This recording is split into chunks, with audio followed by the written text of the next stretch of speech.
కేసీఆర్కి అసలు సిగ్గుందా అని నేను అడుగుతున్నా మనల్ని ఓట్లు అడగనికే. ఎందుకు వచ్చింది ఇవాళ ఆయన ఎమ్మెల్యే కావాలంటే కేసీఆర్ ఎందుకు వచ్చింది ఇవాళ ఆయన ఎమ్మెల్యే కావాలంటే ఆయన అల్లుడున్న కాడ ఆయన ఉట్టి పెరిగిన కాడ సిద్దిపేట ఉన్నది. కేసీఆర్ ఎమ్మెల్యే కావాలంటే ఆయన కొడుకున్న సిరిసిల్ల ఉన్నది. కేసీఆర్ ఎమ్మెల్యే కావాలంటే ఇప్పుడు ఉన్న గజ్వేలే ఉన్నది. కానీ ఆ మూడు కాదని ఇవాళ మన కామారెడ్డికి వచ్చిండు. ఎందుకు వచ్చిండా అంటే ఇవాళ చెప్తున్నాడు ఆయన, మా అమ్మమ్మ వాళ్ళ ఊరు, మా అమ్మ పుట్టిన ఊరు కోనాపూర్ అని. కేసీఆర్కు 70 ఏళ్ళు వచ్చినాయి.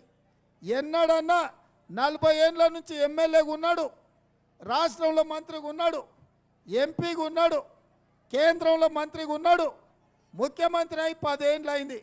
ఎన్నడైనా చెప్పిండా తల్లి కోనాపురంలో మా అమ్మమ్మ ఉండే మా అమ్మ పుట్టిందని ఎన్నడని చెప్పిండానే చెప్పిండా తమ్ముడా చెప్పిండా ఎన్నడన్నా ఏడనన్నా చెప్పిండా?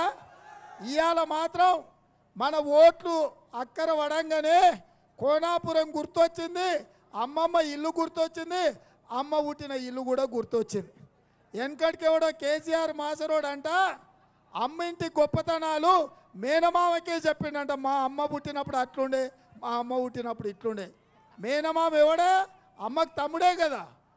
గట్ల కేసీఆర్ కోనాపురం గొప్పతనాలు వచ్చి మన కామారెడ్డి వాళ్ళకి చెప్తున్నాడు. నువ్వు నిజంగానే కోనాపురం బిడ్డవే అయితే, కోనాపురం మీద నీకు అభిమానమే ఉంటే, కోనాపురం మీ అమ్మమ్మ గారు ఊరే అయితే ఇక్కడ రైతులు చచ్చిపోతున్నప్పుడు ఎందుకు రాలేదు సన్నాసి అని నేను అడుగుతున్నా. ఇక్కడ మా ఒట్లు కుప్పలు పోసి కొనేటో లేక కాంట వేయకపోతే కుప్పల మీద వండి గుండెలాగి మా రైతులు చచ్చిపోతుంటే మా దగ్గరికి ఎందుకు రాలేదని నేను అడుగుతున్నా. అందుకే ఇవాళ కేసీఆర్ వచ్చిందంటే ఉత్తగా రాలే, గజ్వేల్ మొత్తం ఊడ్చేసిర్రు. ఆయన 1000 ఎకరాలు ఆయన సుట్టపోళ్ళు గజ్వేల్ ఉన్న పేదోళ్ళ భూములన్నీ ఊర్లకూర్లు 1000 ఎకరాలు అవన్నీ గుంజుకున్నారు, వాళ్ళ సుట్టపోళ్ళు కబ్జా పెట్టుకున్నారు. ఇక ఇవాళ గజ్వేల్లో ఏం మిగలలే. అల్లుడు సిద్దిపేటను పొరకాట పెట్టి ఊడ్చినట్టే ఊడ్చిండు, కొడుకు సిరిసిల్లను మొత్తం కప్పేసిండు, గజ్వేల్ల కేసీఆర్ ముంచేసిండు. ఇక పచ్చగేడుందా అని చూసిండు.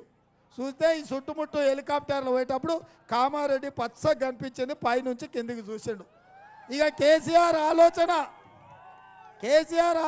ఏందంటే పచ్చగున్నగాడ తినాలి,